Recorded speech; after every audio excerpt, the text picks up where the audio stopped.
आजच्या ह्या प्रेस कॉन्फरन्ससाठी आपल्या सगळ्यांचं स्वागत. आपणा सर्वांना माहिती आहे की शुक्रवार, शनिवार आणि रविवार म्हणजे 20, 21 आणि 22 जूनला पालखीचं आगमन पुणे शहरामध्ये झालं होतं. ह्या पालखीच्या निमित्तानं लाखो भाविक ह्याच्यामध्ये सहभागी होते. हे करत असताना ग्रामीण भागातील पण मोठ्या प्रमाणावर महिला ह्याच्यामध्ये सहभागी होत्या आणि त्यामध्ये असं निदर्शनास आलं आहे की काही चेन स्नॅचिंग करणाऱ्या टोळ्या सुद्धा ऍक्टिव्हेट झाल्या. या अनुषंगानं आम्ही गुन्हे शाखेमार्फत कारवाई केली असता जवळपास 20 मंगळसूत्र आणि गंठणं ही काही महिलांकडनं ताब्यात घेण्यात आली आहे आणि त्या अनुषंगानं 3 गुन्हे हे दाखल करण्यात आले. ह्यासोबतच जवळपास एका गँगकडनं 14 मोबाईल हे सुद्धा हस्तगत करण्यात आले आहे आणि मोबाईल चोरीच्या अनुषंगानं सुद्धा वानवडी, हडपसर आणि लोणी काळभोर ह्या पोलीस स्टेशन्समध्ये 3 वेगवेगळे गुन्हे सुद्धा नोंदवण्यात आले.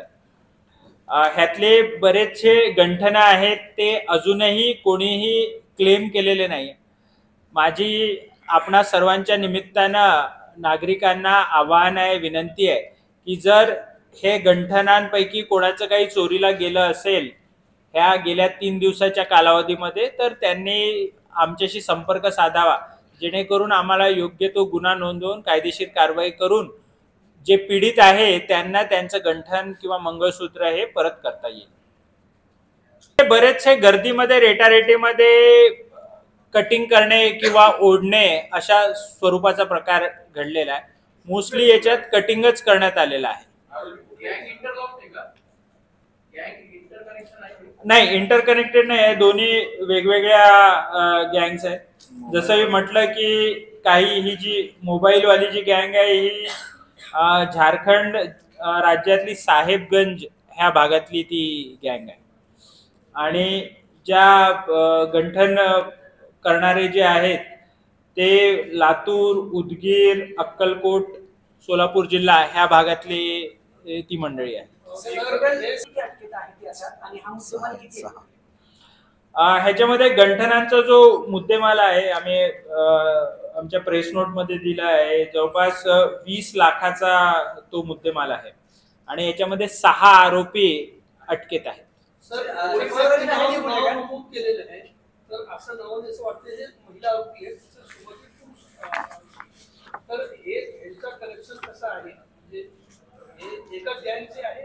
एकाशी संबंधित आहे. तर पुरुष पण बरेचदा चेन्स घालतात, जी काय म्हणतात गोप, तर त्यांचं पण त्यांनी केलं असावं. मोस्टली कनेक्टेडच आहे. ह्या 6 आरोपींचा रेकॉर्ड चेक केलाय. त्यामध्ये एक आरोपी आहे गणेश विलास जाधव. त्या आरोपीवर सोलापूर शहरमध्ये फौजदार चावडी पोलीस स्टेशन असेल, सदर बाजार असेल, ह्या पोलीस स्टेशनमध्ये गुन्हे दाखल आहे. त्याचप्रमाणे दुसरी जी महिला आहे बबिता सूरज उपाध्ये, ह्या महिलेवर लातूर जिल्ह्यातील अहमदपूर, देवणी, मुरुड ह्या पोलीस स्टेशन्समध्ये. तिसरी जी आरोपी आहे रीटा कांबळे, हिच्यावर सुद्धा मुरुड आणि उदगीर शहर पोलीस स्टेशनमध्ये गुन्हे दाखल आहेत. ही सगळी रेकॉर्डवरचीच आरोपी आहे. नाही, ते आमच्या गुन्हे शाखेचे जे कौशल्य आहे त्यांनी आपलं कौशल्य वापरून ते आरोपी अटक केलेले आहे.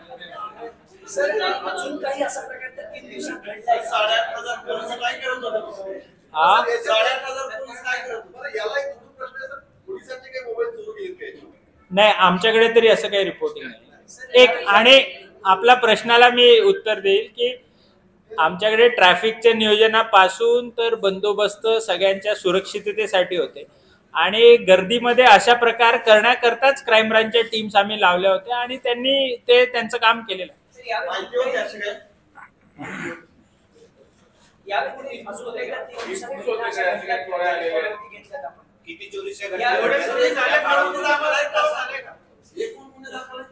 मी पहिले यांना कोठे नव्हतो.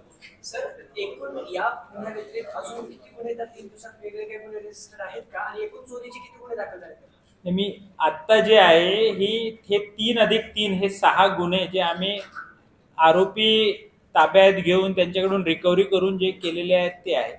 ह्या व्यतिरिक्त पोलीस स्टेशन्सला सुद्धा काही गुन्हे हे डेफिनेटली रिपोर्टेड असतील.